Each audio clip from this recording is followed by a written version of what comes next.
मेरे स्टूडेंट्स, हम आपको कॉम्पिटिटिव एग्जाम्स के लिए बहुत इंपॉर्टेंट रिएक्शंस शेयर कर रहे हैं और हमारे काफ़ी वीडियो में रोज़ हम थोड़ी थोड़ी रिएक्शंस आपको देंगे ताकि एक साथ लोड नहीं पड़े। इथाइलिडीन क्लोराइड को जिंक के साथ हीट करते हैं तो इसके 2 मॉलिक्यूल काम आएंगे, दोनों में से 2 Cl निकलेंगे, 2 ब्यूटीन बनेगी। तो जिंक के साथ डी हेलोजिनेशन होता है। अगर हम ये वाला डाई हैलाइड लें, ना तो ये विसिनल है ना जैम है, ये है अल्फा ओमेगा डाई हैलाइड, यानी फर्स्ट एंड लास्ट कार्बन पर Cl है। अगर इसको जिंक के साथ हीट करेंगे तो ये 2 Cl हटेंगे, यहाँ से बॉन्ड बन जाएगा तो साइक्लोप्रोपेन बनेगा। 2 क्लोरोप्रोपेन के अल्कोहलिक OH के साथ रिएक्शन का है। ध्यान देना, अल्कोहलिक OH Cl और H निकालता है। Cl वाले कार्बन पर से तो Cl निकलेगा और अगले कार्बन पर से H, तो एल्कीन बनेगी। ये डी हाइड्रो हेलोजिनेशन है। एसिटेलियर की PCl5 से रिएक्शन का है, O की जगह 2 Cl आएंगे और O और PCl3 POCl3 बनाएगा। मैंने आपको पहले भी कहा था कि PCl5 में 3 Cl तो ट्रायंगल के 3 कॉर्नर पर होते हैं, 2 ऊपर नीचे होते हैं। ऊपर नीचे वाले Cl को एक्सियल Cl कहते हैं और ट्रायंगल वाले Cl को इक्वेटोरियल Cl कहते हैं। पहले एक्सियल Cl रिएक्शन करते हैं, इसलिए दोनों Cl O की जगह आ जाएंगे।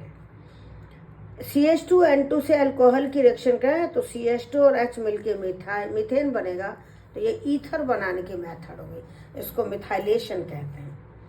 मिथाइल अमीन की नाइट्रस एसिड स्टेबल नहीं होता, सोडियम नाइट्राइट और HCl डाल के उससे इसको बनाते हैं।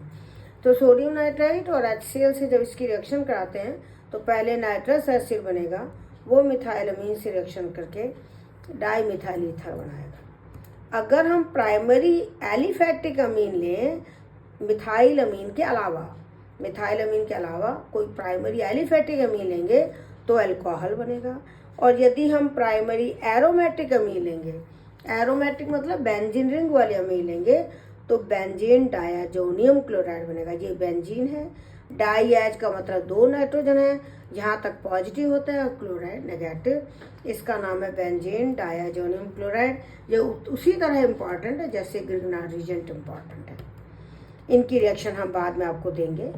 एसिटिक एसिड की डायजोमीथेन से रिएक्शन का है, डायजोमीथेन यानी 2 नाइट्रोजन है और 1 कार्बन है, तो H और CH2 मिलकर मिथाइल हो जाएगा, तो ये एस्टर बन गया, N2 निकल गया, तो ये मिथाइलेशन हो गया। ये रिएक्शन और अल्कोहल वाली रिएक्शन एक जैसी हैं, ये इम्पॉर्टेंट है, आप इन्हें पढ़िए। कोई दिक्कत हो तो कमेंट में लिखिए। All the best, thank you.